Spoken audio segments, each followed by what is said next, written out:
And people are coming in. Awesome. So it's working. Fantastic. Hey, everyone. Thanks for joining us. We're going to start in about 60 seconds here. We're going to let our awesome guests get started, get in here and ready to go, and our attendees, and we're going to rock and roll in 60 seconds. So thanks for being here. For those who don't know, I'm Phil Gerbishek, and I'm your facilitator today as we talk about the future of digital advertising.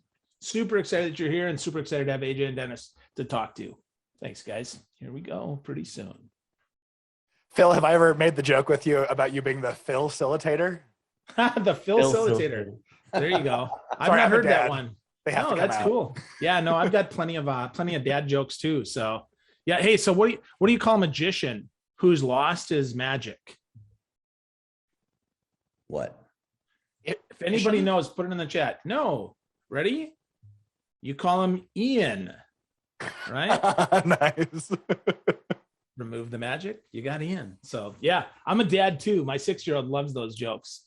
And so does my nephew, who's he's 15. So he loves those jokes too. So I can be corny. Dennis, you got kids? I feel like I have hundreds of them. None of my own. You just catch them in Facebook ads? Is that how that works or what? Oh, I'll train them. I know. I'm just teasing you. That's awesome. Cool. Okay, one joke along the same lines. Yeah. What do you call a fish with no eyes? A fish. Yeah, exactly. Yep. Yeah, that's right. Yep. So that's funny. All right. Well, attendees have stopped dribbling in here, so we're going to get started now. All right. So, hey, everyone, it's Phil Gerbishek. I'm jacked to be here with you today. We've got two experts for you today, the future of digital advertising. I'm going to quickly just read a quick bio for those of you who don't know who is with us today. We've got Dennis Yu. Dennis is on a mission to create 1 million jobs. He's bringing together industry professionals to create a digital marketing certificate program, just like doctors and pilots have. People can get trained and have a job at the same time. Dennis believes that digital marketing should be more like cooking, following recipes, rather than witchcraft, magic, and secrets. As Coach Yu, Dennis teaches by example, step by step, so others can achieve the same results if they have the right ingredients and follow the recipe. And he brings in other experts who are willing to openly demonstrate what they do, adding to the task library. The training is open to everyone who's willing to put in the effort, no matter what stage in life they're or how much money they have. Dennis, thanks for joining me today, man. Awesome, Phil. AJ, always a pleasure. Awesome. All right. Now, AJ Wilcox. AJ is a LinkedIn ads pro who founded B2Link.com, a LinkedIn ads specific ad agency in 2014.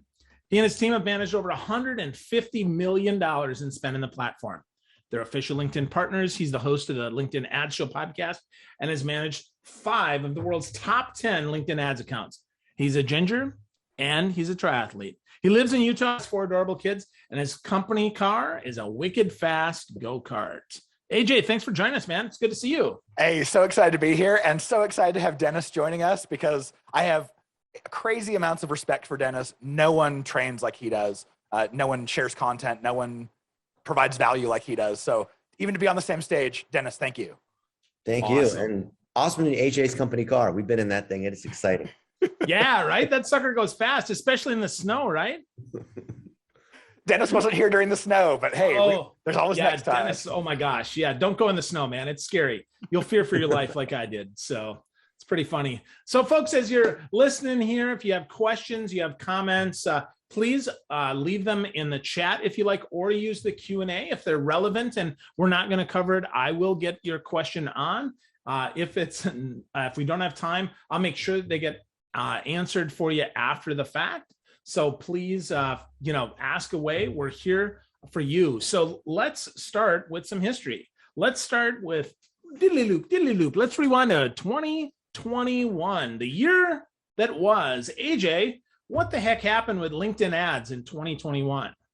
Well, it was so interesting. In early 2020, it was like everyone knew that everyone was working from home. And so we figured that the platforms were going to be releasing features super slowly.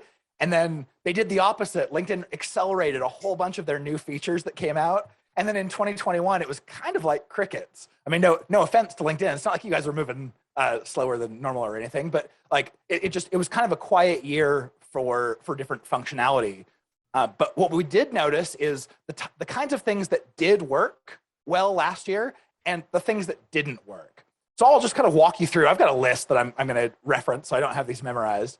But one of the top things that still worked last year was manual CPC bidding and bidding significantly lower than what LinkedIn recommends.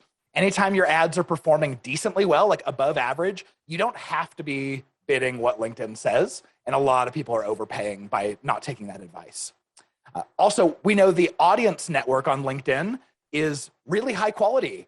And Dennis, I'm sure you can attest to this. The audience networks on all the other platforms tend to be really low quality. But we found that the audience network on LinkedIn, because it was handpicked, there's like 1,000 sites there that are all like business related. It tends to be a really good pick. So I'm bullish on that one. We also recommend targeting tighter than what LinkedIn recommends. LinkedIn's always going to recommend having audiences of at least 300,000 people so that they can optimize. What I found is because LinkedIn's targeting is so good, we can chop people into small little focus groups essentially, and we don't get penalized too badly on the costs. So I would much rather have smaller groups where I can tell the differences between their performance, what worked, what didn't. Do managers cost less or more than CMOs?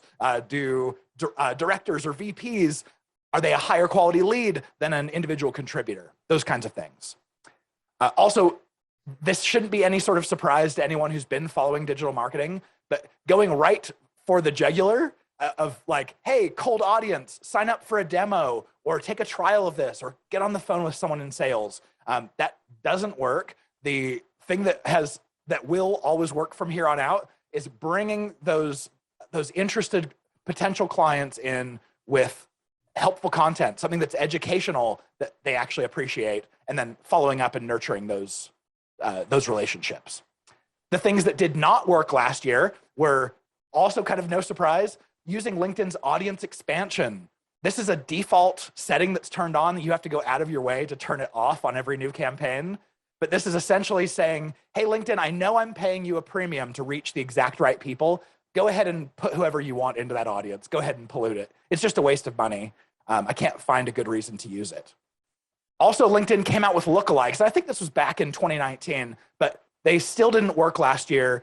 Every time we've tested Lookalikes, they've underperformed the original audience. So my recommendation, and this makes sense actually because Lookalikes pretty much use the same engine as the audience expansion does. So it's finding similar people. I like trying Lookalikes a little bit more than I like audience expansion though, because I can actually tell the difference. It doesn't pollute the original audience. It's a separate audience. Also, target cost bidding. When you're looking at your bidding for a new campaign, there will be the one that LinkedIn recommends to everyone, which is where you pay the most, is automated bidding or maximum delivery. And then they show one called target cost bidding. And then underneath that, they have a click to see more options. And there's only one option, and that's the manual bidding. Target cost bidding, that second one, we've literally found it to work better than manual bidding 0% of the time. It's as far as we can tell, it's utter garbage. So that one doesn't work. And it's a little surprising to see that you have to click to see more to get to the option where it's the most cost efficient for their advertisers. Finally, this one's a little bit surprising to me. Manual CPM bidding was a loser last year. We found that in almost all cases, going ahead and letting LinkedIn do what they call auto bidding or maximum delivery, which is essentially a high bidding CPM, but it's one that you don't have to babysit as often or pay much attention to, that tends to outperform bidding manually on CPM. Makes sense because you kind of let their systems take it away. So those are the retargeting. I'll get to that in our prediction segment. All right. I'm going to learn so much from AJ. I'm just going to see this. Awesome. Man, I'm ready to learn from Dennis. Yeah, for sure. Cool. Well, thanks, AJ. All right. Well, Dennis, you're the master of maybe LinkedIn too, but mostly everything else, right? So talk to us about what happened. Let's start with Facebook, maybe move to YouTube, and then the other channels next. What happened in 2021, please? Well, when the pandemic hit, prices went through the floor, which is amazing because people weren't advertising. And we saw CPMs like we hadn't seen since like 2016, where we were down to maybe like $3 in that range. And it was great for a little while. And then the prices have shot up. And now we're looking at north of $10. And no one knows what the averages are because the price you pay is based on the size of your audience, your engagement rate, and other things that used to be part of what was a Google quality score, but what's called a Facebook relevance score, and what's called like on Yahoo quality index. And all these things are based on the intersection of your content and targeting. If you have low engagement rate, then Facebook and the other social networks are going to penalize you for that. So what does this mean, and how has this changed in the last couple of years? It means that the advertisers that are winning, it doesn't matter if it's B2B, lead gen, or consumers, or whatever it is, are those that are not targeting at all. They're targeting on broad, which sounds crazy because if you look at the #1 book on Facebook advertising, which I'm in, we talk about all sorts of micro targets, and AJ just talked about how you can target LinkedIn by job titles and this and that. But on Facebook, generally, you don't do any targeting. Anytime you do narrower targeting, you go in a particular interest, or it's retargeting, or whatever it might be, different kinds of custom audiences with email and web and app and native, you get charged a premium because you're putting handcuffs on the algorithm to be able to seek out what your objective is, what that lead is, what that conversion is, whatever the event is that you've set up inside your tag manager, not natively inside Facebook. We do recommend setting up everything inside Tag Manager because the algorithm's so smart that it's really all based on your content. So it used to work with carousel, with different sorts of images, collections, text, is now being replaced by 15-second vertical videos, cell phone quality videos. And we find that these do better because they engage better, they have a higher watch time, they keep people on the platform, you can use them for lead ads, and the whole rush is towards making authentic videos. And we've done tests. We've done stuff with professional studio video versus Dennis, who's not a professional videographer, on his cell phone. And what do you think converts better, right? These are guys, the client will pay $50,000 for a professional TV award-winning kind of producer. And then Dennis on his cell phone is making these little videos, walk and talk style videos, TikTok-ish, interesting stories like, hey guys, blah, blah, blah, blah, blah. Hey, here's what AJ has to say, 3 tips on what you need to do. Boom, 1, 2, 3, right? That outperforms all the things that you would typically see. It's vertical, it's not horizontal, because the content that engages is the content that doesn't get penalized. And you guys know with Google, like anyone who's run PPC for any amount of time, the whole thing is around optimizing your quality score, right? And the quality score times your bid is your ad rank, which determines what you pay in the auction, this kind of thing. Same exact thing is true on Facebook. So that means that when you have interesting content and you are entertaining people, it's working on mobile, which is 85% plus of the traffic, which includes Instagram, because you want to select all placements, right? So that's how you get to Instagram, is through the Facebook Business Center, not natively on Instagram. Then the system does all the optimization for you.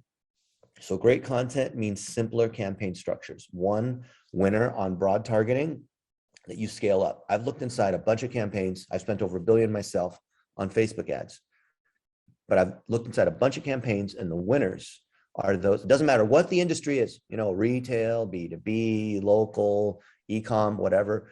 There's usually one, like you'll say like, wow, I can't believe this account is spending 10 grand a day or whatever it might be. It's usually one winning campaign on broad, which is crazy. But then there's dynamic content. So we're testing a couple images, a couple videos, a couple headlines, a couple landing pages, right? And then there's another bucket of campaigns where we're testing posts that maybe we're boosting posts, maybe we're taking different post IDs and varying them up, but we're not doing targeting. So the algorithm on Facebook, and I'm curious to see with AJ too on LinkedIn, because this is one, because the issue with that I've had before, like on LinkedIn, is that this is seeking towards conversion, right? Telling the algorithm to seek, here's the conversion, here's exactly what it's worth to me. Now go find it. Go find more of these. if you can get 50 per week of that particular observation, it could be a landing page view, it could be a lead form, it could be someone adding to the cart, it could be like any of these things, then the system, then you've basically won, because then you just take off any sort of training wheels you have on that, and the system will seek for you. This has put a bunch of tools out of business. This has put a bunch of consultants out of business. Literally, if we are passing through that signal of 50 conversions per week, and not 5 different kinds of conversions of 10 each, but 50 of the same thing, then we can scale a thing. But if you're not there, then you're stuck in the learning phase. And if you're spending more than 50% of your spend on campaigns that are in the learning phase, then you're really just running a bunch of random stuff. So with the prices going up, it's happened a lot in the last year or two. Could be inflation, could be like whatever you want to say.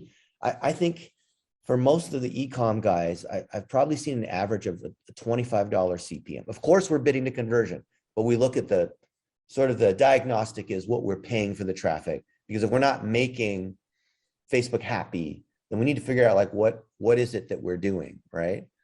And it's usually in your content, like 99% of the time it's in your content. Your content sucks. So if we run your Facebook ads and they're not converting, it's not us, it's you, right? It's easy to blame the consultant or whoever it is, but the whole focus is on the content in these short little videos, doing a lot of testing, $1 a day to get engagement, and then I'm running everything towards conversion, bidding at whatever the conversion value is of that lead. And a lot in B2B, most people don't know what a lead's actually worth. They really are guessing, right? Or they don't know what their lifetime value is for e-com, because they look at what the cart value is and they don't realize that there's LTV because of the number of purchases people are making. But what you do is you bid according to the maximum you can afford to acquire that customer lead. Because we also see we're losing about 30-40% of our reported conversions because of iOS 15, and the Google Chrome issue is going to be a big one in the next year. We're dropping all the cookie data because Facebook and Google don't want to give it to us. So everything's being aggregated up. Like Twitter just announced this morning that they're reporting these aggregated delayed conversions. So all the more importance to have your data right. So you need to use the conversion API for Facebook. You need to have digital plumbing configured properly, which is passing back all your data, tying your custom audiences together, feeding the signal back into the system so that it can do the optimization. So what it's reduced us to, the big summary, I went through a bunch of different sort of secondary effects, but the big thing is if you understand that we are feeding video content that's engaging, that's entertaining, that's helpful, that looks authentic, that doesn't look like an advertisement. It's filmed vertically. We have a range of these different items. We're collecting customer feedback, stories using that. Our customers are doing the marketing for us. If we do that, then we will win on Facebook, and you can fire your agency. You can fire consultants. You can simplify all the crazy campaign structures that used to, kind of like in the world of SEO, trying to trick the search engine. You really can't do that anymore on Facebook. And that's the fact that we have that realization when the algorithm is that powerful, we're feeding it data and feeding it the right content, then it's no longer about Facebook ads. The same thing I just told you about Facebook ads is very similar to YouTube and TikTok and the other algorithm, like even Snapchat, where it's about the engagement. It's about, you have to respect what the network's needs are first, so then you can get what you want. Does that make sense? That kind of balance. I'm curious to see like what AJ thinks, because the whole thing with like, I don't want to give Facebook my data because now they know what my conversions are worth and now they can do all this other stuff. Well, the system can't optimize. I won't tell you the name of the client. I was working on them yesterday, and they weren't passing through the conversion data properly. They weren't passing through leads and sales and other steps because they didn't configure the events right. Because Facebook took away a lot of the events that we could track, and you're down to 8, and the 30-day view through window's gone. So now it's down to 7-day click, 1-day view, like these kinds of things. And I said, there's no way you guys could ever win. I looked at your campaigns the last 6 months. There's a reason why you're bleeding money. You were never passing through this data, and you weren't bidding to your actual objective, right? You weren't bidding to what those conversions actually were worth to you, because you didn't even know what they were worth. And even if you did, most of them were bidding too low. They were hoping to get the kind of pricing they could get 5 or 6 years ago, which is just not the case. You got to pay a lot higher. So there you go. Wow. So Dennis, you talked about the algorithm being super powerful, and you wrote a Facebook post the other day on the 19th that you actually mentioned that, TikTok ad experts are now, Facebook ads consultants are TikTok ad consultants here. And you go through the secrets. Some of that you shared, right? The simple vertical video that's got a hook, right? No crazy targeting, all of that. And it's interesting because, that you got a ton of engagement, right? 560 reactions, 133 comments, but probably most importantly here, 44 shares, which is for an organic post that isn't boosted, isn't doing anything. That to me, that feels like a lot, Dennis. Is that pretty darn good? Does it matter? I don't know. You're the expert. Does it matter? I'm So going to guess you're going to say no. 22. So yeah. Okay. So I'm not going for engagement, because if I wanted engagement, I would post cat photos and babies and bacon and things like that. I would post fake news, right? So it's not the engagement, although the engagement is a necessary signal to the algorithm that, hey, this is stuff that people are resonating. So think about if you're Agent Smith in the Matrix and you're trying to evaluate like what chicken actually tastes like or something like that. You're looking at these different posts and you're tasting them. You're going to see, oh, this post seems to do pretty well. And the quality of the engagement is more than people clicking like. So you mentioned, Phil, which is something most people miss. The ratio of shares to likes was really high. It wasn't just people clicking like, it wasn't just clickbait. People were then checking out my profile, which they don't give us the data on. I know people were Googling me. Facebook knows this if you have your analytics set up properly. And so Facebook's looking to see, like, is this actually a good post? Not based on, is it a lot of likes, but are people actually having a real conversation about this? Yes, they're looking at the words. Yes, they're looking at the clicks that you have. And because of that, they're going to distribute it further into the newsfeed. Guess what? The ad algorithm is the same one as the one that governs organically. And why do you think that is? Because that's the way Facebook makes money. If they keep you on the platform, then they can continue to serve ads at you, right? And I didn't have a link out in the post itself. I put the link in the comments. So that way we could keep it there. If you put the link in the post itself, anyway, there's all the stuff about how you do it right organically.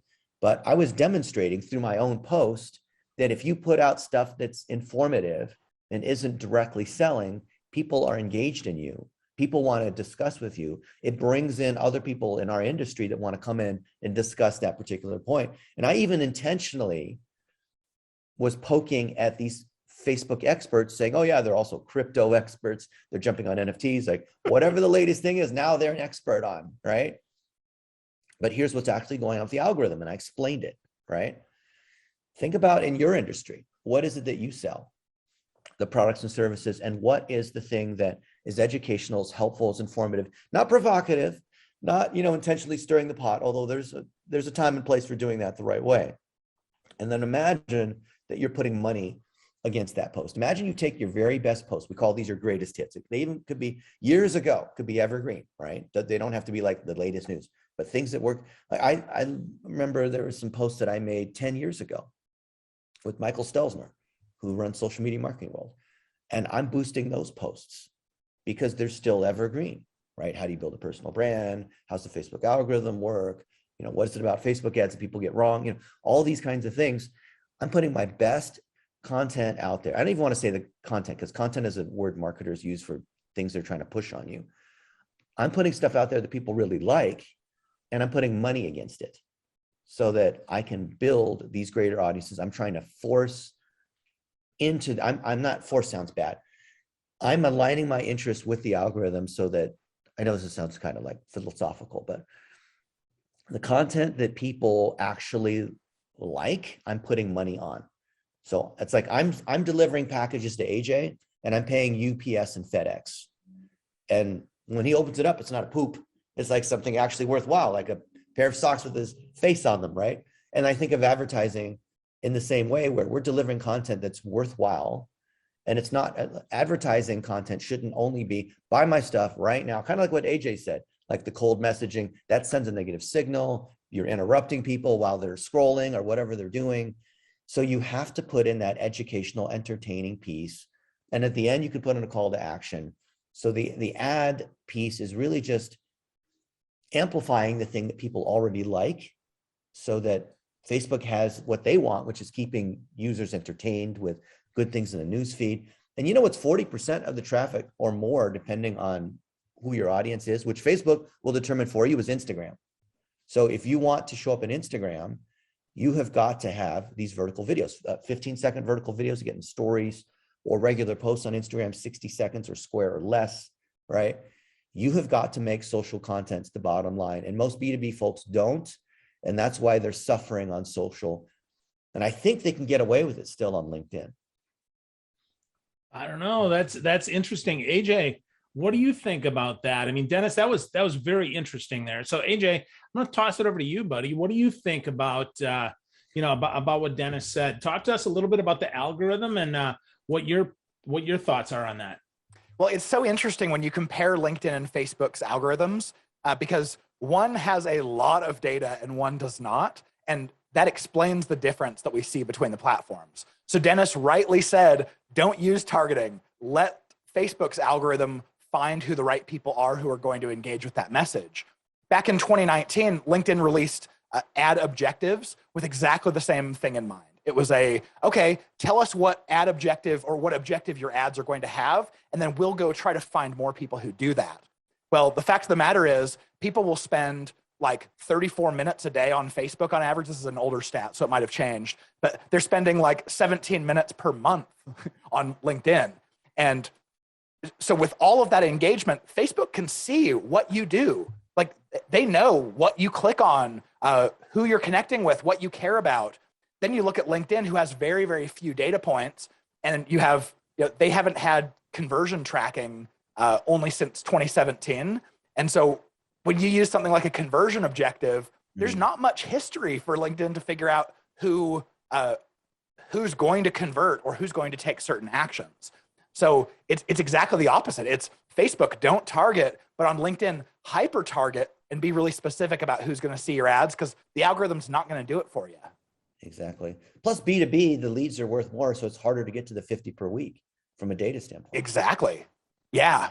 And that's the thing I always say is Facebook has probably the best data scientists on the planet, and they're still saying for the conversion objective to work, you need 50 to 100 conversions per week. And on LinkedIn, I can count on one hand the number of companies I know that are spending enough to get 50 conversions per week. So really hard to optimize towards. Yeah. Completely different for retail or local or e-com to get to that 50. And it's not because of Facebook. It's because of the math necessary to be able to optimize, to be statistically significant. And Google's had the same thing. Google and Facebook are using the same thresholds.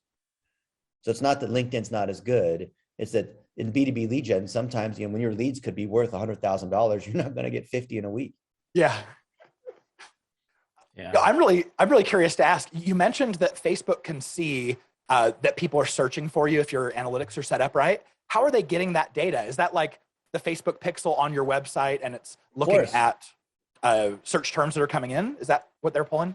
Well, what happens when you put a pixel on a website? What does that give whoever the pixel owner is? What does it let them do in most cases, in like 90% of cases? View a lot of what's going on that site and the referral URL. More than that. So what is the most dangerous and powerful thing on the web from an engineer standpoint? JavaScript.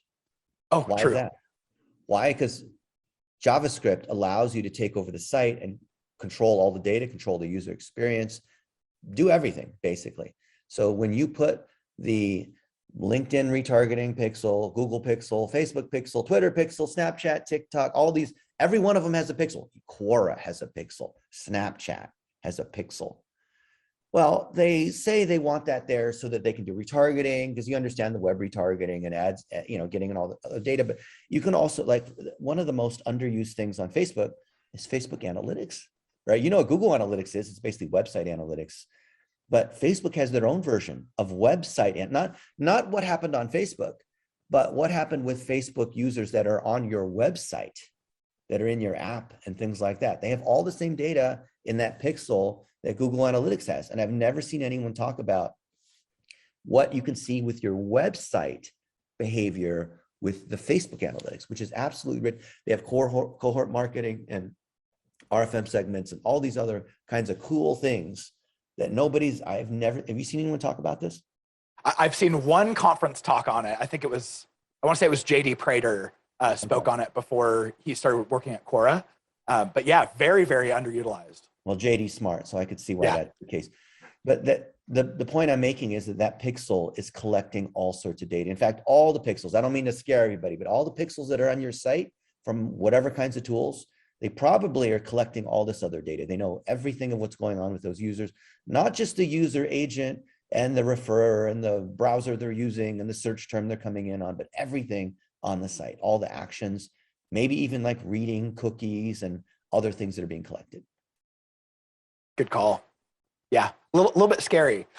What's interesting to me is Facebook made a big stink about the iOS 14 update and, ran the ad in New York Times and all that. But from my perspective, it hurts advertisers. We now have to work within these walled gardens. But I'm surprised that Facebook put up so much of a stink about it, because in the end, it forces people into their walled garden. If you want to do retargeting, you now have to go directly to Facebook and rely on the events that only they can see. And then you also have to go to Google and do that with Google and LinkedIn, obviously.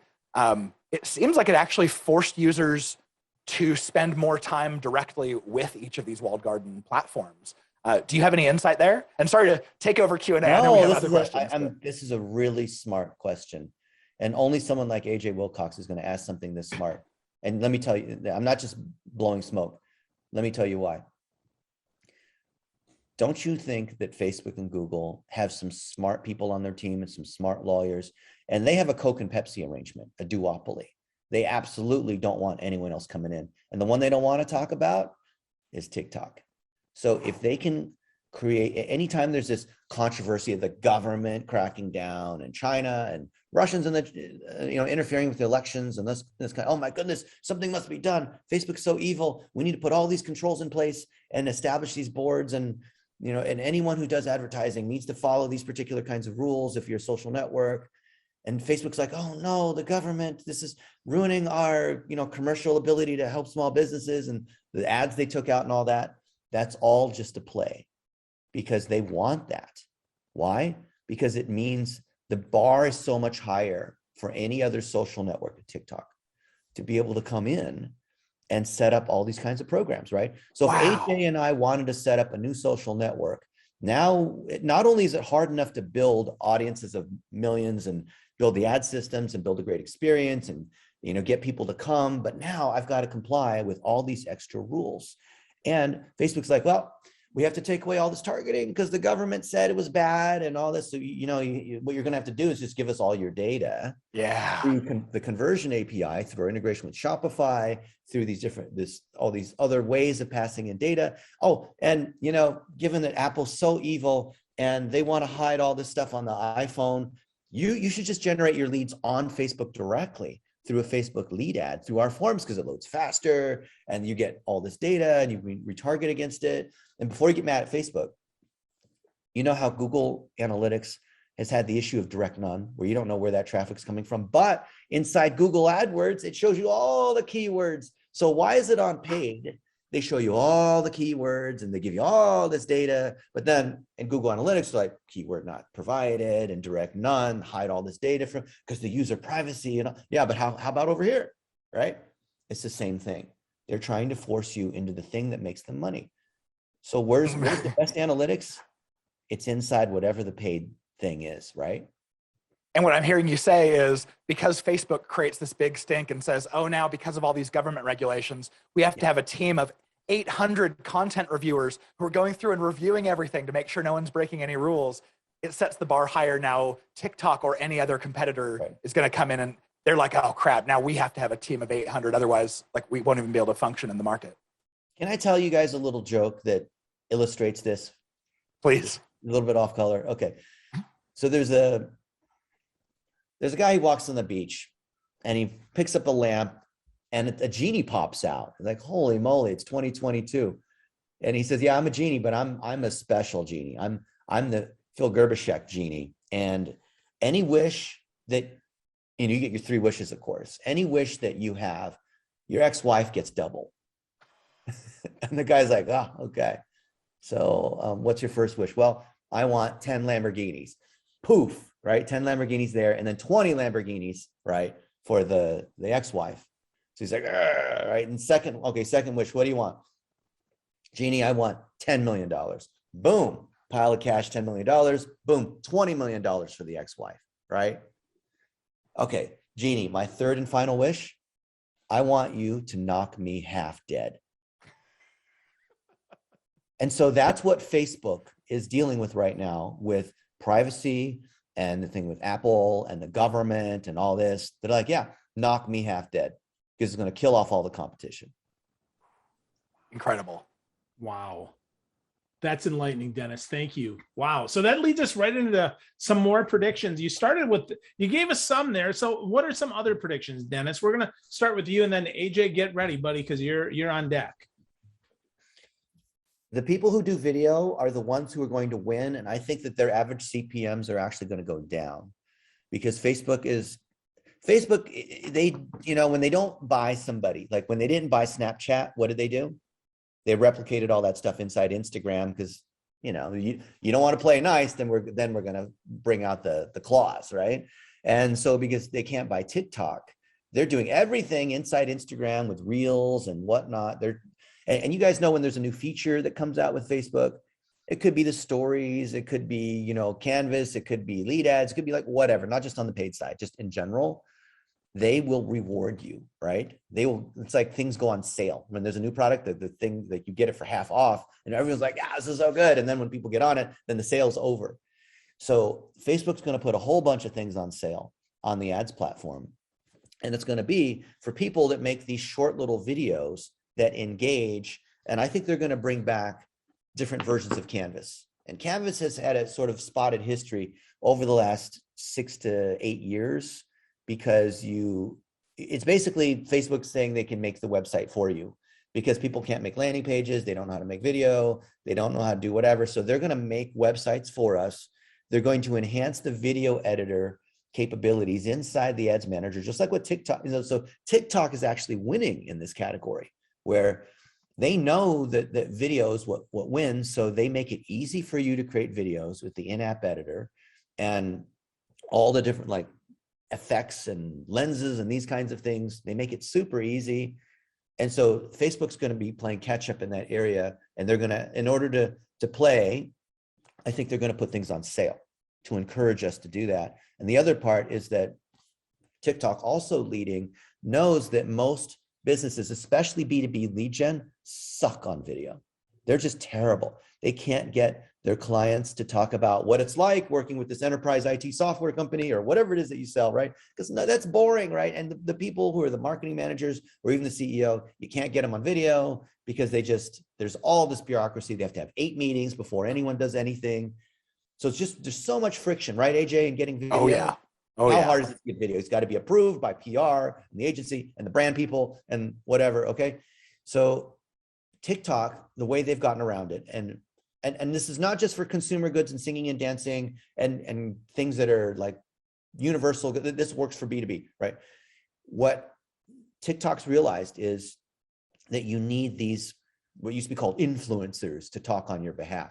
But now the word is called creator, which is like the new word for influencer, because influencer now is sort of like this bad thing to it, right? So they have to come up with a new word. You know how sometimes there's a word that's like, I won't say these words, but the words that were good, but then became bad. Now you have to use this other politically correct word. Thought leader. Yeah. So TikTok has come up with different ways, things like Spark ads, that allows us to basically pay for like basically to boost someone else's account and someone else's post, which we have been able to do for a long time on other social networks, but TikTok's really been pioneering that. And so if you think about it in the context of B2B or lead gen or professional services, maybe you're a real estate agent or a doctor or whatever, you want to be able to promote the people that are talking about you. So maybe if I could boost what AJ said some positive things about me a few minutes ago. I would really like to boost that, right? And AJ said positive things about me on Facebook and Twitter and LinkedIn and whatnot, and I have too. I would love to take those particular posts and boost them. Wouldn't you like to do that? And now TikTok, you can do that, and that's the majority. It's like 40% of the ad spend. I talk to TikTok is on being able to boost other people's posts and making it easy to enable other people to allow you to boost their posts and get conversion and all this kind of stuff. Now, Facebook has these ways that allow you to do it, but it's more difficult. And so Facebook's going to make it easier for us to be able to designate our key. This is a prediction. This is Dennis's prediction. This is not true necessarily. This is not based on any sort of like, don't sue me if it doesn't happen the way I said it's going to happen, because it's a prediction. But Facebook, I believe, is going to make it so that there's less friction in collecting reviews, what it's going to start with from our best customers and clients. And the reviews will extend to auto-generated content that, you know, like when you go to Google or these other places, like here, if I go to my Google Photos, it auto renders these different sorts of things. Like I was in Nicaragua and Costa Rica last week, and now it's automatic. Like Google has automatically made the slideshow of where I'm in the volcano and where I'm doing these different, this is automatically created. They add sound and images and all this kind of stuff, right? Like there's all the, you know, all these different things, recent highlights 1 year ago to, they are putting together all these combinations, you know, Dennis eating chicken wings. They're looking through my stuff and they're you know, Facebook does that too, that where, hey, this is AJ and Dennis's friendship, and it shows us, you know, doing different things, or celebrate, you know, this one thing, or this was your last year, and it tries to pick out the highlights. So it's auto-generating highlight movies. You know what I'm talking about? Totally. They're going to start doing that in ads and start generating, like collecting the best things they know about customers that have said good things about you, and basically being your agency, but the AI is going to generate that. And we've seen them take steps slowly towards that. TikTok's been doing it a lot faster. I think Facebook's going to have to catch up in this auto-generated content thing, because forcing people to have to hire video editors and learn Premiere and go to Fiverr and do like whatever is just too much. Just let the AI do that. Simplify the landing page building and the optimization against that content. And now you have auto-generated content, automatically advertised on a place that automatically collects all the leads and passes it to your CRM or MailChimp or HubSpot or whatever it is. And then they've cut all the friction and all the analytics and data leakage along the way. I think that's going to happen in the next 2 or 3 years gradually. Wow, that's crazy. So AJ, any AI on LinkedIn coming soon? Thank you, Dennis. That was fantastic. What do you predict there, AJ? I predict that LinkedIn's about 4 years behind Facebook. So they're probably going to let Facebook try it out, see if the AI thing works, and then follow suit. Right now, LinkedIn has an ad format called conversation ads. And we know this is kind of opening the pathway for them to use some AI, at least AI like generated messaging. Right now, you get to define the whole conversation. Like, do you want to see this or do you want to see this? And then based off of what someone chooses, you can send them somewhere. But in the future, I could totally see them integrating chatbots in there, something with an AI capability. I think that's probably the closest we're going to get on LinkedIn for the next 4 years. Wow. So none of the auto-generated content type stuff that Dennis is predicting. More slow, steady, maybe some more chatbots. That what you think? I hope I'm wrong, but yeah, that's what I see. Awesome. Thanks, AJ. Dennis, you got another prediction for us? Yeah, I think deep fakes are going to start to become prevalent and will start to be okay because people are used to things like automation. So you guys know with an autoresponder, right? You might sign up for one of my programs and then like a course, like $1 a day, our most popular one. And then you get a thing in your mailbox saying, hey, you know, Phil, thank you so much for buying my course on $1 a day. I'm Dennis Yu and the founder and blah, blah, blah. And you know, Phil, that that's not actually me. You know that was an No way. autoresponder. But then it'll say these autoresponders are smart enough to say, hey, I hope you're having a good Friday morning, Phil, right? Like you guys understand that the autoresponders are getting smart. The bots are getting smart in trying to personalize based on data that it has about you. And you even look at things like Clearbit or these other tools that are allowing you to enrich data. And now the autoresponders can say, hey, I noticed that I can't help but notice you've been to my website twice in the last week. We should probably hop on a call and let's discuss, because clearly you're interested in blah, blah, blah, the thing that you were checking out, right? So Facebook is going to allow us to deep fake, well, not through Facebook tools, but other tools that I've been playing with. This is not Black Mirror or Westworld. This is today. I've been playing with these tools today that deep fake my face and my voice so that it's as if I could leave AJ a video saying, hey, AJ, man, I'm excited to see you in Utah next week. Let's go do that 4x4 or what is it, side by side thing up in the mountains or hiking. And, here's a couple things that I had to, I was thinking about you. And here's a couple specific things that I remember from what we did last year. And it'll be completely fake, that a VA generated it, typing in the words, and then it generated my face and the voice. And so some people will be put off by that, but then they'll be okay with it because it's actually fun and it's actually believable, and people are okay with greater and greater levels of personalization. They're okay with Siri and Alexa listening to them all the time, being in their house. And, you can talk about the invasion of privacy and, whatever, the social networks knowing more about you and whatever, the government. But from the advertising standpoint, yeah, it's going to have to happen because mass personalization has to happen. And there's bad ways to do it. And it's not that it's good or bad. It's just most people are doing it in a bad way. That's why marketing automation has always been so bad. That's why advertising, but you look at the ads on Facebook or YouTube or whatever from years ago, and they were terrible. And it wasn't because YouTube or Facebook or Google were bad. It's that the advertisers were bad and didn't know what they were doing. So you're going to see more of these tools that make it easier for advertisers to succeed, which is the whole theme in the last 15 years on Facebook ads. When we first started running ads in 2017 on Facebook. They want to make it easier because the advertisers are idiots, especially B2B lead gen. They don't know how, they have all the different things that get in the way of them being effective advertisers. So you're going to see deep faking. They're not going to call it deep faking. They're going to call it like personalized recommendations or, pulling out what they're going to find some nice euphemistic words on how they're going to pull different pieces of content and assemble them for you, tune your ads for you. So all you got to do is put the content in or just link in your data and the system will pull all the nice things on video that anyone's ever said about you on the internet, give you a suggested ad, and you just put money in the machine.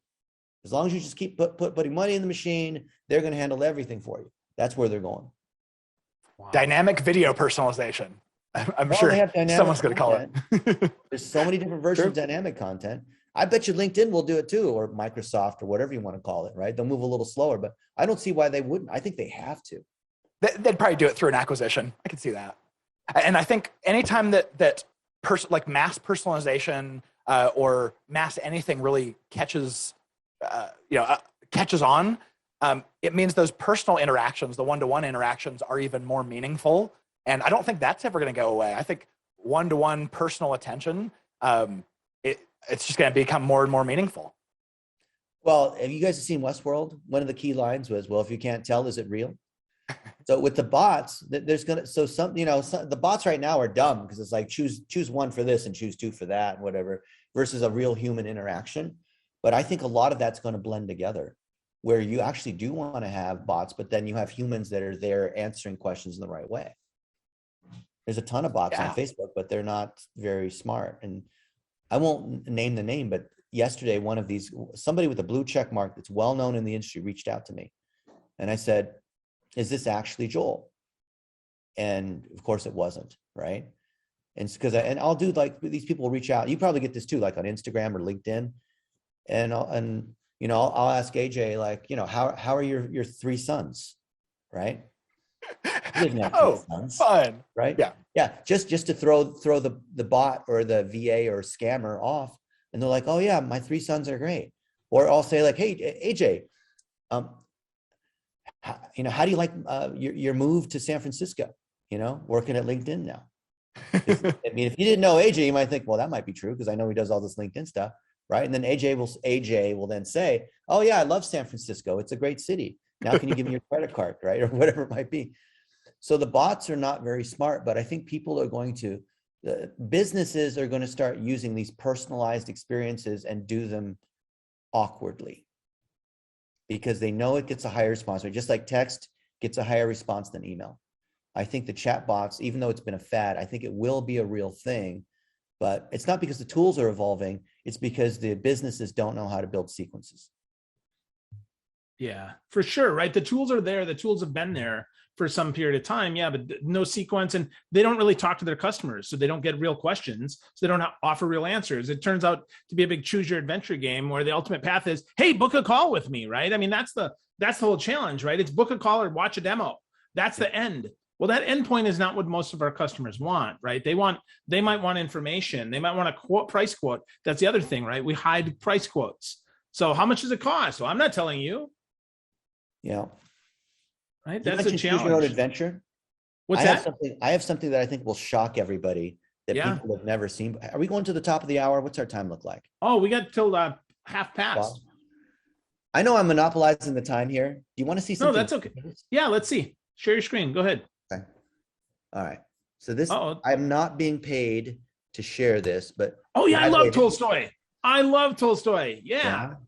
Most people have not. I know there's like 15 or 20 different tools I like to use. This is one of them. Yep. But it's literally as simple as this. Think about something you might have like in a webinar or something you might ask a question of. So instead of people watching a 50-minute webinar, you say like, are you this kind of business or this? Are you dealing with this or are you that? Right? You've seen this, AJ, right? So, oh yeah. What's a common question that you might have? So we're trying to simulate what's it like having a conversation with AJ. So what's a common question just for sake of simplicity that has two choices? B2B or B2C? Hey, I like it. Okay, cool. Hey, Dennis, you here. I have, one quick question for you. Are you B2B or B2C? That wasn't very good, but we'll go ahead and use it, right? And then let's just say, I've got my two choices. By the way, this is like a matrixy kind of moment, like a red pill moment. So now I've created this thing, and if people choose B2B, and let's just say they ask me a question about Facebook ads, and I'm going to rename this thing just for fun, and I'm going to call this Bill and AJ. And I can upload other videos. I have tons of these things, but I'm just going to record one right here. And I'll say, B2B, great. Facebook is actually one of the best places to do lead gen. Most people don't know it. So let's keep it a secret. By the way, click on the link below. Let's book a call and talk about your B2B needs. And so we have this, and I can say, let's talk, and I can connect it with my calendar, which I do, right? Or a link, or I could even say, hey, reply with a video with where your response is, whatever it is. So we're almost done here. I'm going to show you here. So this is the intro, and we said B2B was this first. Oops. Yep, B2B was first. B2B. So if it's B2B, then we're going to go to B2B, and then we're going to add B2C. And I could do there's different ways to do this, and I can also change my settings. Right now I'm using the laptop, but I could go to the studio here. I find actually that the cell phone and the more humanish kinds of things do better, and all that, because you don't want to appear like you're advertising to people. B2C, fantastic. It's tougher and tougher to appeal to all the different segments of the customers that we have. And the key is video. I would love for you to make a video and tell me right now why AJ is the #1 LinkedIn ads expert on the planet. So there, I've got that. That's not what I'd actually do. Think about what actually happens in a tree of conversations. And let's talk to AJ. Let's visit AJ. Whatever it is, and I'll go to a link and http:// B2linked, or something like that. Okay. So now I've made the sequence. I can publish it. Let me move this window out of the way. put on the website, put in an email, put on, all these sorts of things. There's all these different sorts of settings, but I could just come here and now play it. And, the answer is, well, B2B, so you can see that's here. I got to change the output. So then it's like, oh, let's talk. Okay, cool.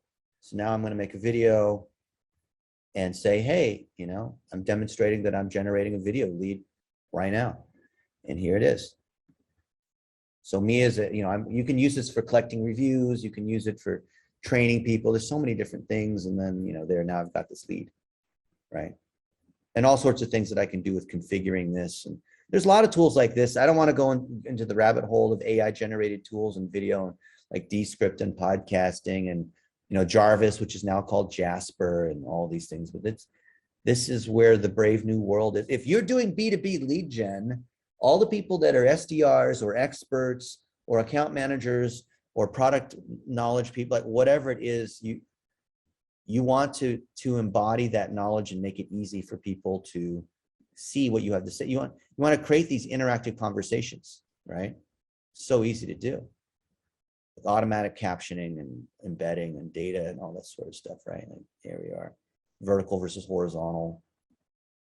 And it's free. Like I went and signed up for a free account after seeing you talk about this. Yeah. And the other thing too is that, like here, I'll show you one other. So I've got all these podcasts, right? So here's a podcast. And you can hear, like, I'm welcoming so-and-so, right? Welcome, ladies and gentlemen, blah, blah, blah, blah, blah. And overdub. So this is I can edit video just like I can edit text here, and it will edit the video and edit all this, right? This is Descript. You guys have seen this, right? Anyone working in content should be using a tool like this. But the cool thing with overdub is that I could change this piece here to have it say Phil and AJ Wilcox and have it render in my voice. Now it's rendering, so it'll take a minute or so, and then I can replay the snippet, and you can't tell I didn't actually say it. So I can take any kind of video, like maybe you have a well-known person in the world of your industry, your CEO, whatever, and then he didn't say things right, or you want to mass personalize it by industry. Now it's like you have that person in the studio forever to make all this content, and then you use it in your ads. So now you got this Black Mirror kind of thing, like, is it real or is it not? Or the technology is so good you can't tell anymore. And I can take AJ's face nodding in agreement and have him say things he didn't say, which is in the bad world is called deep faking, but there's going to be some good word for a marketing technology to allow us to do that. Awesome. Great. I think that's a great prediction, Dennis. AJ, you got some predictions here before we get to questions? I do. I've been really bearish on video ads on LinkedIn. And the reason why, a couple reasons. Number one, video content on LinkedIn doesn't get consumed the same way it does on Facebook or YouTube. When someone comes to LinkedIn, they're usually on a mission to do something. And so when they come on LinkedIn, a video starts playing, they're like, I don't have time for this. And also you add on to that the fact that, like, the costs per click are usually about 20% higher from a video ad than they are from a single image ad. So in the past, I haven't been very bearish or very bullish on them, but I do think that we'll probably see video ads work better in 2022. People are coming more to LinkedIn as to interact with the content. It's more for entertainment purposes and less for, like, I am on a mission. So I'm expecting to see some of that. Maybe not all in 2022. Maybe this is a 2023 or 24 thing, but I'm hoping for that. It'd be nice to see us get some good use out of video ads. What I am bearish on, LinkedIn has website retargeting, and it has forever. It's relied on cookies. And as Dennis talked about so eloquently, we're losing cookies rapidly. So, I don't see, I know this is on LinkedIn's radar, but I'm not aware of any sort of technology that they could use to catch up and make their website retargeting work very well at all. And then you add on to the fact that this is also what they use, like the insight tag is what you use for conversion tracking. And so if it doesn't work for website retargeting, you're also going to lose it for conversion tracking. You also lose it for, hardly anyone knows that LinkedIn has this, but LinkedIn also has a free website analytics, just like Facebook analytics and like Google analytics. It's free. Anyone can go and install it. It's also based off of their insight tag, their pixel. And so I'm assuming unless there's some technology I don't know about, some way around it, we're probably going to see the nail in the coffin in website retargeting. It'll force everyone onto the platform to use LinkedIn's engagement retargeting, just like we talked about. It's forcing everyone into the walled gardens of the individual platforms. Wow. Amen. Wow. Good stuff. Good stuff. All right. So let's hit some questions here. We got some that were already targeted. AJ, you talked about the insight tag, right? And George Cron asked, so beyond the new insight tag conversion tracking, is LinkedIn ads going to evolve and be more tightly aligned with Google Analytics 4? I mean, I know that you're predicting here, and I'm going to guess you're going to say no, it's not yet, but let's hear you, what you got to say. I sure expect that they are rushing to try to figure something out. I sure hope so, but we've talked about how LinkedIn moves a little bit slower on their product. So I would expect so, but I'm not privy to any sort of internal conversations on this particular point. But George, it's a great question. Awesome. Thanks, AJ. Okay, so with that, Dennis, this comes from Natalie Schwartz. She wants to know, is there a feedback on hashtag usage within paid advertising or boosted posts? She wants to know about LinkedIn, YouTube, Facebook, Instagram. So obviously you'll take the non-LinkedIn ones. She wants to know recommendations, best practices, any consequences, benefits, or challenges with hashtag usage and paid ads or boosted posts. So Natalie, I've got an easy answer for you. Don't use hashtags. Hashtags are what companies use to promote their stuff, kind of like keyword stuffing, and it looks unnatural. The proper use of hashtags is two things. One is if you're an enterprise company and you're branding all your campaigns on TV, radio, digital, under some kind of theme. Like Vegas here, after the November 1st massacre, they call it the event, they had Vegas Strong as their theme. So they use Vegas Strong as the hashtag and all the different sorts of things as a way to also kind of collect and rally people together and collect that kind of feedback. So that's one for big companies that want to put a theme around what they're doing for the Olympics or their new product launch or something. And then number two is consumers that have some kind of funny thing that they can attach the hashtag to, like Jake Paul, when he stole Floyd Mayweather's hat, his hashtag was gotcha hat, right? Which he got as a tattoo on his leg and these kinds of things. But 99% of the time, the hashtag usage that we see of brands, especially in B2B, is terrible. And it's just better not to do that because it's taking up real estate that could be used towards engagement. And if I can add on to that on the LinkedIn side, most of the time I recommend bidding by the click on LinkedIn. And if you have a hashtag inside of an ad, it will count as a click. So you're essentially paying the fully loaded cost per click, which we know on LinkedIn is a premium. It's high. It's like $8 to $12 usually. And in exchange, you're getting to content, or you're getting the prospect to content that you don't own. It's like any company could have used that hashtag, and now they're looking at a bunch of other companies' content. So I'm not a fan of paying for stuff that doesn't bring you value. Leave hashtags out of the ads. Excellent. Good answers, guys. All right. So this one is from Laura Conti. She says, how do you see the advertiser job in the future? Is it going to be more technical, more creative, more strategic? And then but specifically around some markets not overcrowded with LinkedIn ads, like Italy, where it can stay lower, but competition is stronger. Who's going to succeed and how? So let's focus first on the advertiser job, and then I will hit the second question next. So Dennis, what do you think about the advertiser job in the future? I know your goal is to train 1 million folks. So I'm sure you got some good thoughts on this. As the systems get more sophisticated, there's less things that we have to do. It's like 100 years ago or 200 years ago in the pioneer days with covered wagons, we had to wash our own clothes with the washboard, and it took forever to be able to go from Salt Lake City to Los Angeles or whatever, right? And now we have airplanes, we have washing machines, so we don't need to do those kinds of things that we used to have to do in the covered wagon trail kind of pioneer sort of days. And the things that we used to have to do, like micro targeting and setting up lots of different ads and constantly watching our campaigns and all the machinery that, so we teach a lot of people that do Facebook ads for a living, okay? And they have an incentive to try to make this thing look complicated, so that way you have to hire them, and they protect this thing or under this complexity bubble. You know what I'm talking about. Most professions have jargon and other ways to try to keep the client away from like looking at what's actually happening. That's all being ripped away by Google and Facebook mainly, because they make their money off of advertising.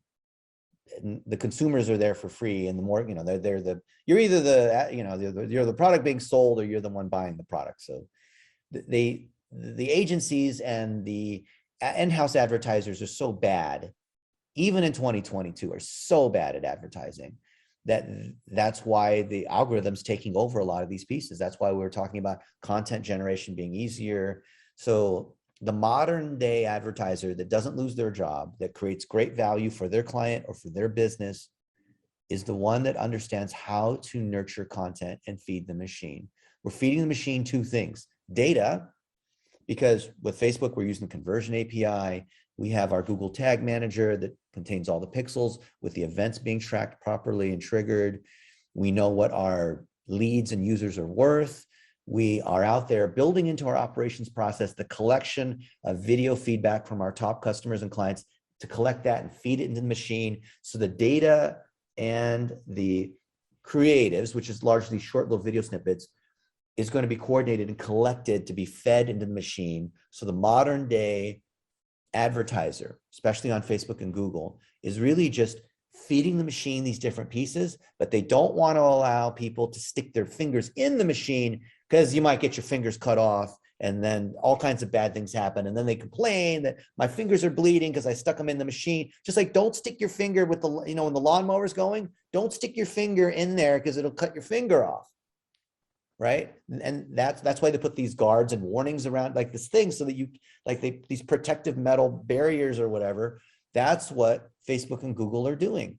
They don't want you to touch this targeting. They don't want you to touch the bidding. That's why Facebook, one of the biggest arguments in the last 2 years is do you do campaign budget optimization or do it at the ad set level, ASO and CBO?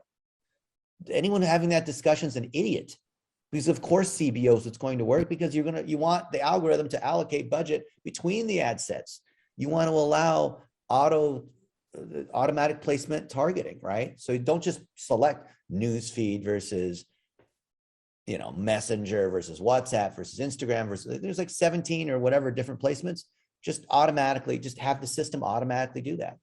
So everything that we've seen is taking away knobs and buttons and things that we used to be able to touch for either real or fake reasons, like, oh, the government told us we can't, can't show you this, can't allow you to touch this button anymore. And now saying, don't worry about how the machine does its thing. You just put good ingredients in the machine and we'll handle the rest. And what I like to say about this is, you can't make, let's see, what's the word? You can't turn chicken shiitake into chicken, whatever. You can't make chicken salad out of chicken shiitake, right? It's the ingredients that you put in. So that it's really going to be the big focus. The advertiser has to be strategic, get those right ingredients in the machine, know what a lead and a customer is worth, optimize to LTV across the other channels. So the Facebook ad specialist is basically a dead role, because really you have to understand social ads and community and strategy, but be math technical enough to know how to optimize and on how much to pay for the traffic and that kind of thing. Less tools, less hiding between, behind all these weird things, less manually touching campaigns and running reports and turning bids up and down. I think none of that. It's all going to be on this side, on the strategy and the data. And I have to 100% agree with Dennis on this. Like, the advertiser role is moving way more into the strategic. Forget about the individual knobs and buttons, the tactical things. We're going to be more strategic. I'm also going to say that, like, 2023, if you are not a technical marketer, you are behind. This is, I would say 2021 was the year of the technical marketer. I talk to LinkedIn advertisers all the time who they're totally dialed in. They have their ad creative and their targeting and their bidding is all, it's perfect. They've listened to my podcast. They've set it all up properly. But yet then they have no idea how to use Google Tag Manager. They have no idea how to set the integration between their marketing automation platform and their CRM. And so they're flying totally blind. They have no idea whether this ad that they're seeing a high CPC generated 4 closed deals, and the one that has a low CPC, they're going, oh, this is probably great. It's closed nothing, and it's absolute garbage. So please, please, please, like invest in the technical, become a technical marketer, so that you don't get left behind. There's still going to be room for us. Yep. Good insight. And I would add to that, make sure that your sales and your marketing teams are talking as you're doing this stuff, because sales is paying the freight here and marketing is doing a lot of the work, and you got to partner together here. You need them aligned. Super important as we go here. So awesome. All right. So let's see which one here. So, all right. Do we have an average benchmark across channels for CPC? What's too high? How do you bring it down? Any benchmarks for video completion? AJ, you start with this, and then Dennis, then over to you if there's anything for LinkedIn there. Yeah, on LinkedIn, we generally see costs in the $8 to $12 per click range, but we're seeing lots of people paying $15 and $20 a click for really high value audiences. So I guess what is too high really depends on, I hate the answer, it depends, but it really does depend, and it depends heavily on your budget. If you have a very small budget, like let's say you're spending $1,000 a month on LinkedIn ads, you should not be paying $20 per click. There are some things that you can do to optimize your creative or a better strategy or something to get your click-through rates higher so that you don't have to pay nearly that much for clicks. If you're running an enterprise level budget, if you're spending hundreds of thousands a month, yeah, you're probably going to have to spend $15, $20, $25 a click in order to spend your entire budget. So you're kind of milking it. As for video completion rate, this 100%, like there's no benchmark here that I'm aware of, because it 100% is how enticing is that video to make people want to stick around, and how long is it? Like a 3-minute long video, sorry, no one's going to finish to the end.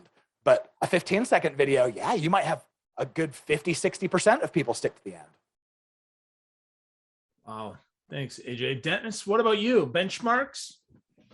So I'm going to give you some numbers, but caveat that by, like AJ said, it depends on the industry and also what your primary objective is. So don't use these benchmarks as your primary way of determining whether your campaigns are working. Use them as diagnostics, as a check engine light. So the first check engine light I'm looking at is what the cost of the traffic is. I'm not optimizing to the cost of traffic. I'm using it solely as a check engine light. On Facebook, if it's B2B, I want to see stuff that is under $20. If it's B2C, I'd like to see it under 15. If it's higher than that, then I'm probably over targeting, meaning I'm really narrow targeting, or I'm getting high negative feedback or low positive engagement, or people aren't watching my videos, or there's some kind of signal where my relevancy, right, my engagement rate is low, that's then causing, usually it's because your audience is too small, that's causing this system to penalize me, right? So that's what I mean by check engine light. The primary benchmark you should be using is what your customer acquisition cost is, right? Or what your cost per lead or cost per opportunity, cost per sale, what your actual business most important metric is. That's the one that you're going to put in the machine. And on Facebook especially, and Google to some degree, you're going to be looking at this, because if you optimize the CPC, you're going to find a bunch of people that click but don't actually convert. And some of the ads that have really high CPC have a great conversion rate, are actually some of your best ads. So do not optimize to your top and mid funnel metrics, because when you tell the algorithm to optimize to your lead or whatever that conversion is, or people watching a webinar or whatever it is, these other things will go up and down in pursuit of optimizing against the primary metric. That being said, if you're not getting at least 40% of people to watch your video, to go from impression to the video view, which is 2 seconds or 3 seconds, then there's something wrong with your intro or how enticing your video is, like AJ said. If you're not getting at least a 1%, 2% click-through rate on ads in general, something wrong with your creative, or you're over targeting, or you're doing remarketing and you're saying the same thing over and over again and you've burnt out the frequency. There's all kinds of reasons that would cause your engagement rate, meaning your click-through rate, or people watching your video initially, or a through play, which is 15 seconds on Facebook. You want to have the through play be at least 10% from impression to through play, right? If any of these metrics are not there, it's an audience size or objective or content quality issue. Most of the time, it's going to be content quality. Oh, and for CPCs, it's all over the board. I mean, we've seen stuff that wins at a $50 CPC for personal injury attorneys. And for local restaurants, even 30 cents can be too high sometimes because of the net value of a new customer who comes to your restaurant or who buys your B2B software or whatever. You just have to take what that lifetime value is, trace it back to your acquisition and your lead, and then tell Facebook, this is what I want. I want more leads that are like these people, assuming you have at least 50 of them per week. And then all the other metrics are really just diagnostic on why am I not, because if I'm not getting my 50 to even get out of the learning phase, then it's because my content isn't good, or it's because it's not, my audience is too narrow, or I don't have a product market fit, or it's just something's not where I need to figure out what's going on to get me to that 50. And then I have another set of metrics that I'm going to look at the scale, if that makes sense. Oh, I love the idea of using the benchmarks and metrics as a check engine light. I'm totally stealing that. Please do. Awesome. Good stuff. Thanks, Dennis. Okay, so guys, let's move to poor website experience, right? Site speed, user experience. Does that affect high CPMs on Facebook and rank you lower in the auction, or does that not matter? Dennis, we'll start with you. Oh, what was it, me or AJ? Sorry. Yeah, we'll start with you and then we'll go to AJ. So there's three key components inside relevance score with Facebook. There's the engagement quality, which is, likes, shares, and comments, and whether people are actually engaging with your stuff. There's conversion quality, which is what happens with, are you actually achieving your objective? You got to be passing data back.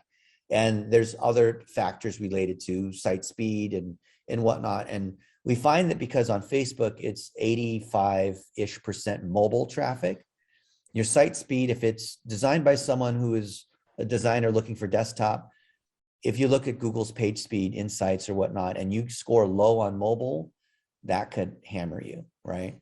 If you're using a third-party tool, or you're redirecting through what is the, what are these ones that I can't even, I'm drawing a blank. Well, you redirect shortener?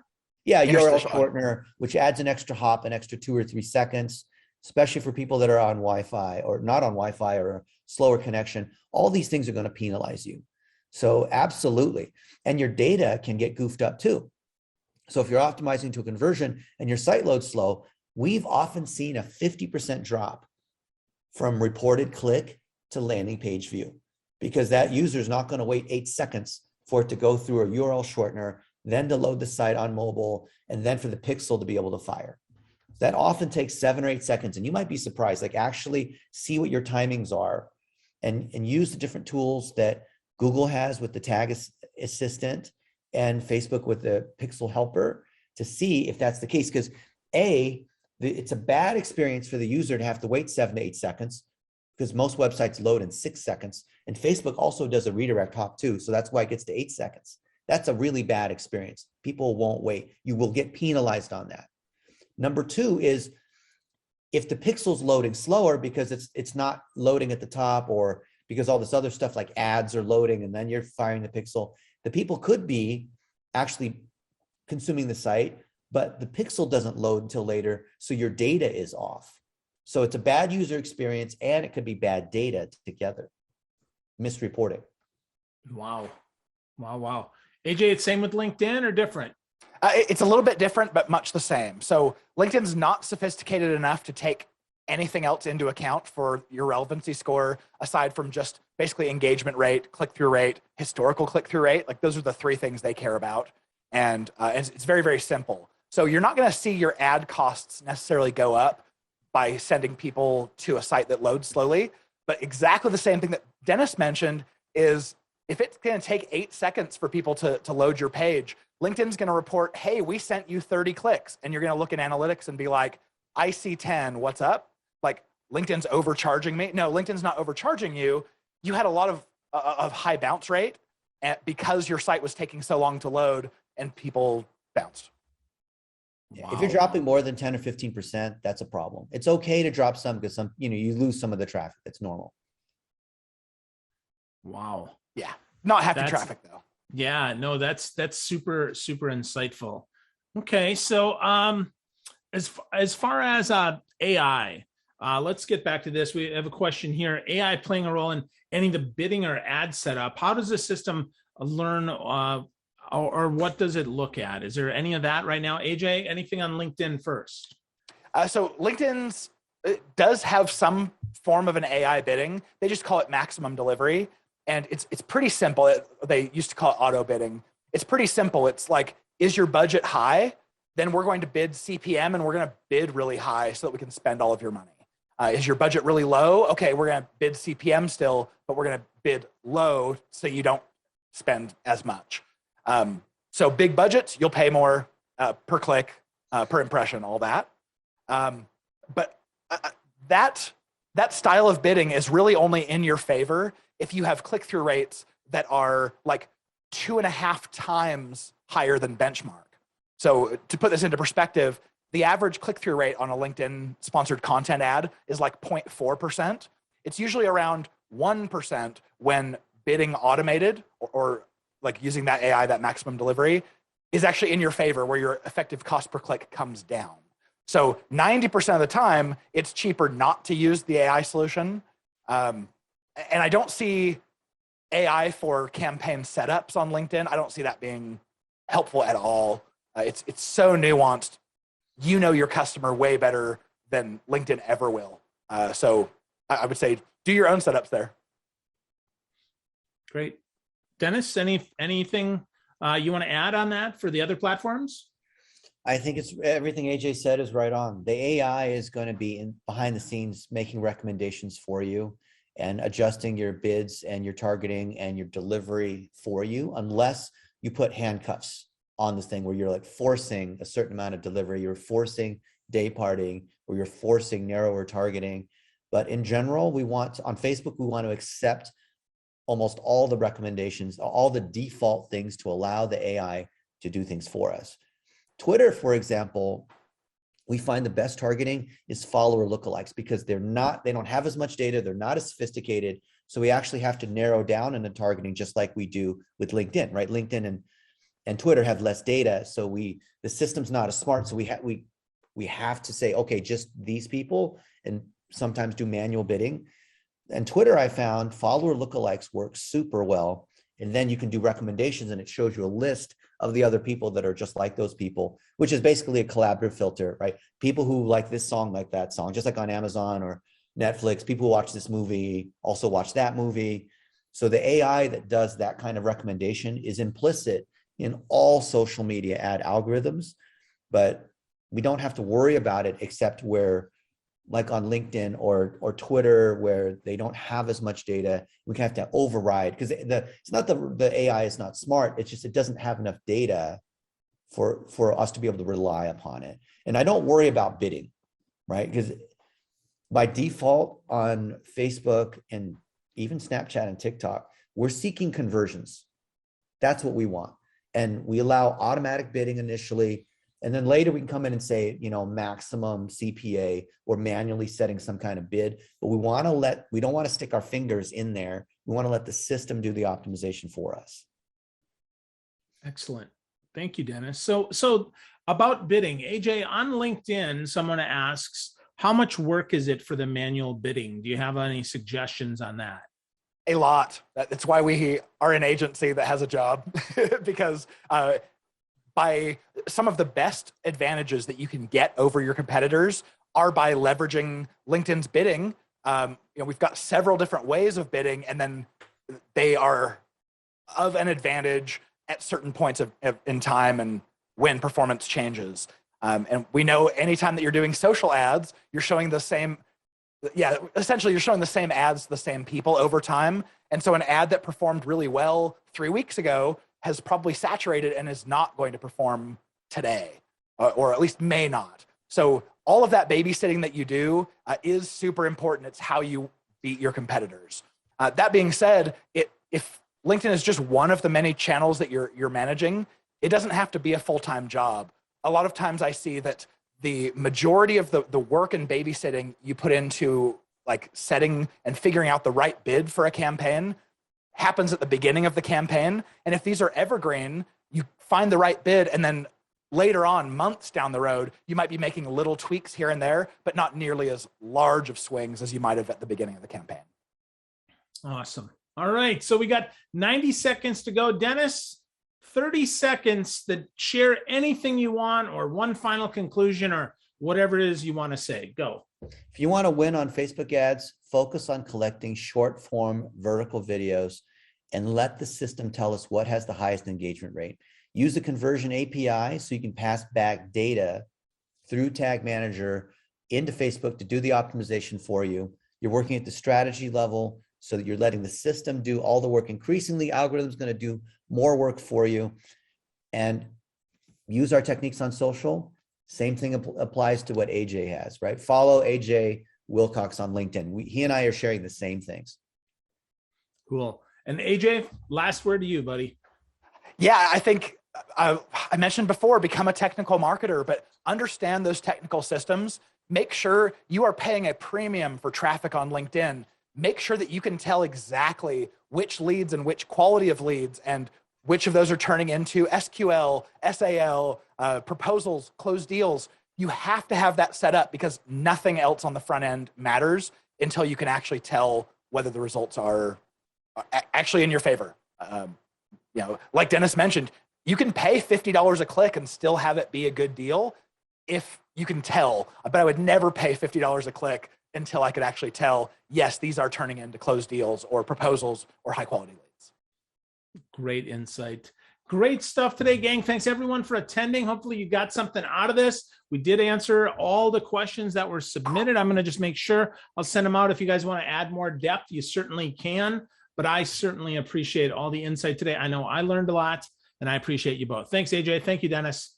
Thank you, guys. Thanks, everyone. Have a great weekend.